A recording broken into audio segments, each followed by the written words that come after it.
Ladies and gentlemen, welcome. In today's video, we're going to be doing a transmission flush on a 2008 GMC Yukon Denali with the V8 6.2 liter motor. We're going to jump straight into it. This should be a fairly straightforward process with one hiccup where the exhaust is going to be in the way of dropping the transmission pan a little bit. So we're going to show you a workaround once we get there. And the transmission pan is somewhere underneath right here. Have the vehicle raised with the jack stand underneath to support all the weight. We are using a 10mm socket with the dual impact. This is underneath the vehicle. I'm going all the way back. And here is our transmission pan. So we have a whole bunch of 10mm, where's my focus, bolts right here. This is the exhaust pipe I was talking about that's going to be slightly in the way. We will need to lower it with some kind of blunt object. So how I am going to do this is undo a few bolts at a time. So almost like a crisscross type of deal. Maybe like one here and then one there, one on the other side. And then the goal is to drain a little bit of the oil, which will probably be from the rear right there. And once we have a decent amount of oil drained, then I'll do the rest of the bolts and hopefully we don't make a mess when the pan drops. You guys can see I removed a few bolts. Now what I'm going to do is from the rear loosen the bolts, and I'll actually work all the way around, loosening every single one. And then maybe with the flathead screwdriver kind of disconnect the transmission pan and the gasket from the transmission itself, and that should allow some transmission fluid to start dripping out. There we go, loosened up a handful of bolts, and from the weight we are starting to see the transmission fluid drip. I did make a little bit of a mess right here, but that's okay. Everything can be cleaned up. So we're gonna let this drain as much as we can. So I got most of the bolts loose, and this is what I'm doing to basically get as much fluid out as I can, because we are working without a lift. You know, on the lift this would be a lot easier, but this is a do-it-yourself at-home type of job. So this way I'm kind of slushing the transmission fluid back and forth, and then more of it is pouring out. So now I think I got enough out. So now we're just going to take out the remainder and see if it will slide out on its own. Now what I'm going to try to do is move this up.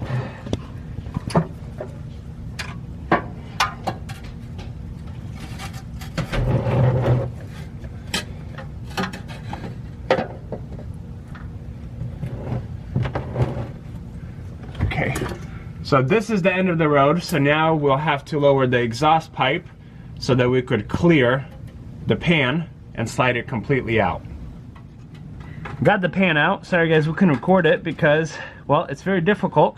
And what we did, if you guys, I was hoping to show you, basically we had to use something a lot bigger than what we had before. And this is a jack handle, and this is what got us enough clearance to remove the oil pan, or sorry, the transmission pan. Here's our pan, gasket, there's our magnet. Exactly what we would expect. Red flags would be seeing chunks, metal chunks, but when it's super fine like this, that means everything is in working order. The SUV has 80,000 miles roughly, and this is its first transmission flush. There's our magnet. I used brake cleaner, and then basically with the napkin wiped off as much as I can. I'll still wipe off another time, but now we could do the same thing for the pan. Use brake cleaner, wash out all the metal shavings and all the dirt, all the contaminants and whatnot, to get it as clean as we can.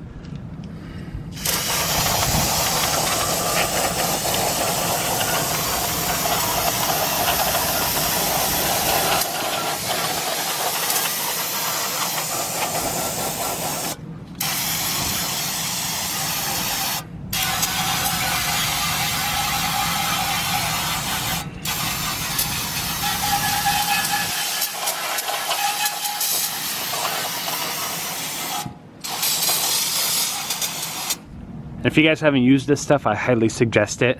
It is not oily, not greasy. It does a fantastic job cleaning, and then it like literally just evaporates. Here is the pan. I think it's fairly clean. Here's our magnet. We're just gonna drop it right here where it was. And then just clean around it. To remove the filter, which is right here, just gently pull it down. It will take a little bit of force, but then it'll just snap out. There is a neck that goes onto that. It is all the way in here. You can remove it. I will not be replacing it. Once you have your pan cleaned up and the mating surface on the transmission, basically both of these surfaces cleaned up, once everything is cleaned up, we'll be using this RTV silicone. It will basically help the new gasket stick to this metal surface a little bit better. So, here it is. Got the gasket on. You guys could see that silicone right there. We're gonna let it sit for a minute or two, and then we start reassembling. New filter has also been installed, by the way. You just push it up until it kind of clicks, and then it just sits there very snug. As my brother is tightening the bolts on the transmission oil pan, we're gonna pull out the transmission dipstick, because this funnel is what we will be using to pour in the new transmission fluid. And as we can see, it is empty. I apologize because we are starting to lose daylight, but here we have our funnel, and it just goes into the tube. This is the oil we're using. We're gonna pour in 5 quarts, and then start the SUV, put it in drive, put it in reverse, so on and so forth. And then very carefully, we're gonna add how much we need, and we're gonna be checking the dipstick. So we ended up putting in about 5.5 quarts of oil. It is right at the top, which is perfect. I will check it again tomorrow morning because we're losing daylight, and I'm just gonna let the vehicle sit. As for this video, this is gonna be it. Hopefully you guys found it helpful. I appreciate you watching. Consider subscribing. I'll see you guys in another video.